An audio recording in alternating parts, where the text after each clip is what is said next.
Hey guys, Tiffany with another video, and as you guys saw in the title, this is going to be all about the new Urban Decay Born to Run palette. Now if you guys watched not my last Will I Buy It, but the one previous to that, I did talk about this palette in that video.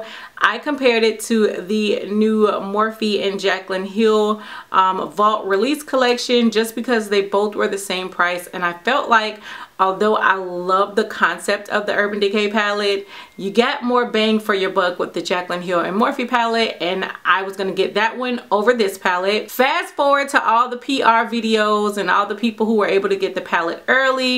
I've been looking at swatches of the Morphe Jaclyn Hill palettes, and I just was so underwhelmed by the swatches. It seemed like none of the shades were consistent. There was a lot of really patchy shades, and of course I couldn't go in store and swatch it myself. Therefore, since I could go in and swatch the Urban Decay Born to Run palette, it won out, and here we are. So here is what the packaging looks like. It just says Urban Decay Born to Run eyeshadow palette.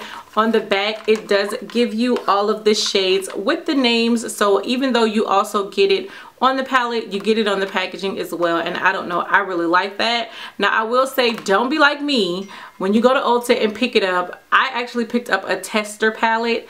I have no idea how that happened because I always pull my palettes from the middle when they have them out in the front. Got home and saw tester on my palette, but thankfully I opened it up and none of the shades were swatched or none of them were touched, so all was well, because I was about to have to go up to Ulta and bust a few caps. That's all I'm saying. Now let's talk about packaging. Here is how the actual palette looks. Now it is called the Born to Run palette. It's supposed to be like travel inspired, and I definitely feel like they put a lot of travel friendly thought into this packaging. Has pictures on it of just different locations on both the front and the back.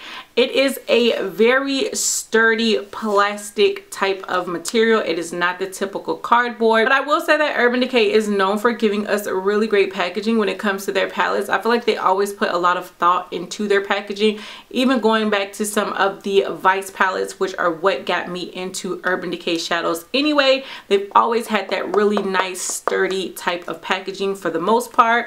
Now when you open it up on the inside, this palette is a little different. You get the shades on one side, but you also get a really nice sized mirror, and the thing I like about it is that the mirror is completely foldable. It's not that only folds halfway type of mirror, or you can only do it like this.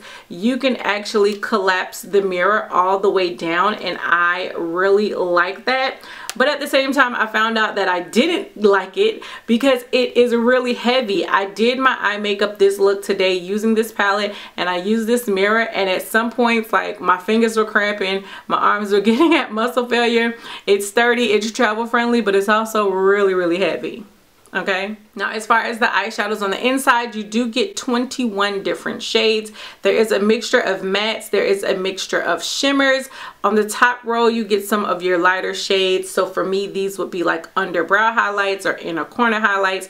You also get some really great transition shades, and then you go into your deeper, more colorful but also neutral looks as well, or neutral colors as well. And overall I think this palette was super thought out, because this is one of those palettes where you can take with you and you won't need any other palette, because you have your transition shades, you have those really great pops of color, you have some great shimmery lid shades, you have some great outer V shades. Of course they have a black in there. You guys know how I feel. I feel like no palette is complete without a black, so you definitely, to me, have every color in here that you would need to travel and create some really great looks. I know a lot of people have been comparing this palette to both the Makeup Shayla ColourPop palette as well as the Huda Beauty Desert Dust palette. I actually have both of those palettes and I love them, and I do think that there are some similar colors in here, but I feel like if you go through your collection you'd be able to say that about a lot of palettes, because there are similar colors in here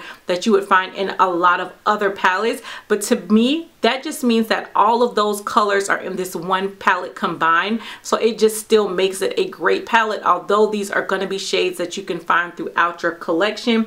What I'm going to do now is go ahead and go into swatches. I did pre-swatch the colors on my arm. It just makes it easier and make the video not as long. But I didn't use any base or any primer or anything when I swatched them, so we'll get into that. I'll come back and just give you guys my initial thoughts from there and let you know ultimately what I'm thinking of the palette so far.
Alright, so I'm just going to get right to it and let you guys know that I am so in love with this eyeshadow palette. Like, this was such a good purchase for me, and I haven't used it for a long time. I've only used this for 2 days. I did this look and I did a look playing around with it yesterday, but this palette reminds me of why I fell in love with Urban Decay eyeshadows from the beginning.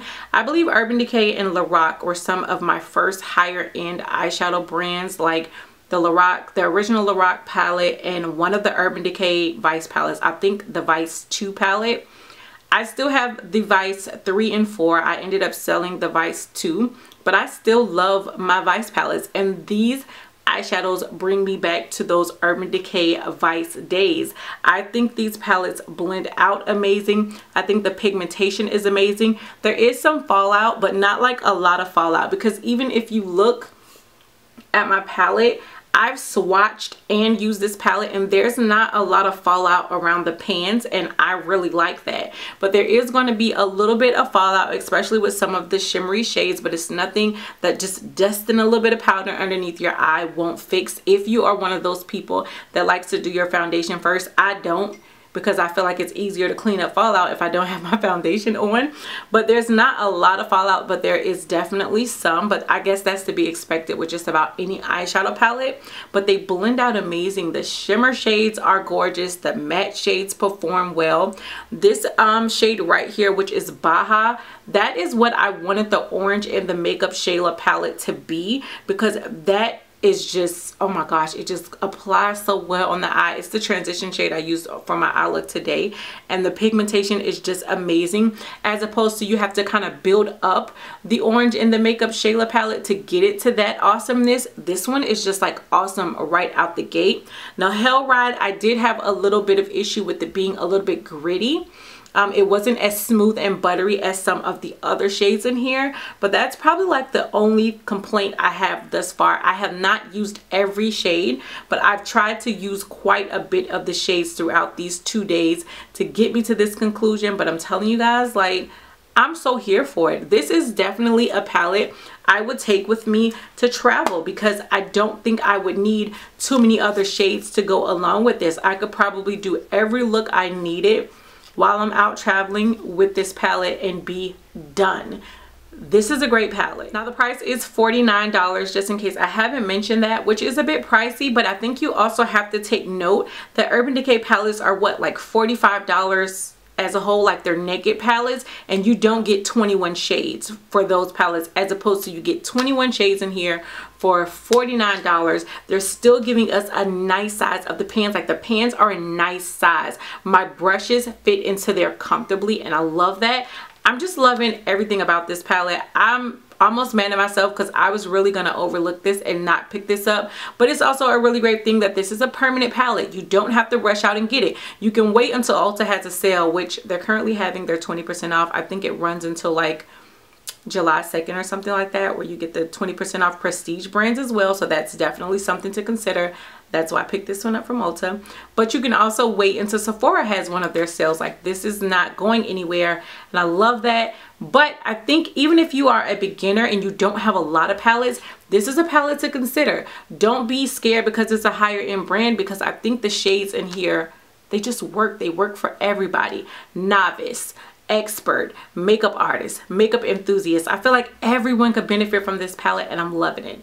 Loving it, loving it, loving it. You guys know though, anytime my thoughts changes, I will definitely bring you an update on one of my hauled it but how was it videos, or one of my favorites videos if it happens to make it to the favorites. But you guys will know if my thoughts change on this palette, so definitely make sure you are subscribed. Make sure you have your notification bell set on. But let me know what you guys think of this video. Let me know what you think of this palette. I know a lot of you have picked it up because you guys let me know on my Snapchat, and I know I've also discussed it with a lot of you guys as far as how I felt like this compared to the Jaclyn Hill palette, because you guys saw the same swatches in the same videos that I did.